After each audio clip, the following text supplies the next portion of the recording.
அஸ்ஸலாமு அலைக்கும் வரஹ்மத்துல்லாஹி வபரகாத்துஹு. மூன்றாம் கலீஃபா உஸ்மான் இப்னு அஃபான் ரலியல்லாஹு அன்ஹு அவர்கள் ஷஹீதாக்கப்படக்கூடிய அந்த நாளிலே அவர்களின் வீட்டை சுற்றியும் முனாஃபிகீன்கள் சுற்றி வளைத்து விட்டார்கள், முற்றுகையிட்டு விட்டார்கள். அனைவரும் கொலவெறியிலே ஆயுதங்களோடு இருக்கிறார்கள், சுத்தி கொண்டிருக்கிறார்கள். அப்போது வீட்டிற்கு உள்ளே இருக்கக்கூடிய உஸ்மான் ரலியல்லாஹு அவர்களின் மனைவியும் மக்களும் புலம்பிக் கொண்டிருக்கிறார்கள். உஸ்மான் ரலியல்லாஹு அவர்களின் கதி என்னவோ, நிலை என்னவோ, கொல்லப்பட்டு விடுவார்களோ என்று புலம்பி அழுது கொண்டிருக்கிறார்கள்.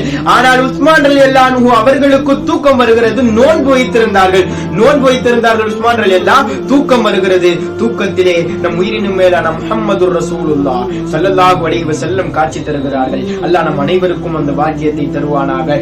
காட்சி தந்த மாணவி சொன்னார்கள், யா உஸ்மான் அஃப்திர் இந்தனா. உஸ்மான் ரலியல்லாஹு மாணவியையும் கண்டார்கள், உடன் அபூபக்கர் ரலியல்லாஹு, உமர் ரலியல்லாஹு அவர்களையும் கண்டார்கள். அப்போதுதான் மாணவி ஸல்லல்லாஹு அலைஹி வஸல்லம் சொன்னார்கள், யா உஸ்மான் அஃப்திர் இந்தனா. உஸ்மானே, நீங்கள் நோன்பு வைத்திருக்கிறீர்கள், நீங்கள் இன்று இஃப்தார் எங்களோடு செய்வீர்கள் என்று சொன்னார்கள். சந்தோஷத்தோடு கனவு கலைகிறது, தூக்கம் கலைகிறது. எந்திரித்து அனைவரோடும் சந்தோஷத்தோடு சொன்னார்கள், உஸ்மான் ரலியல்லாஹு தான் ஷஹீதாக்கப்படுவார்கள், கொல்லப்படுவார்கள் என்று அவர்களுக்கு தெரியும்.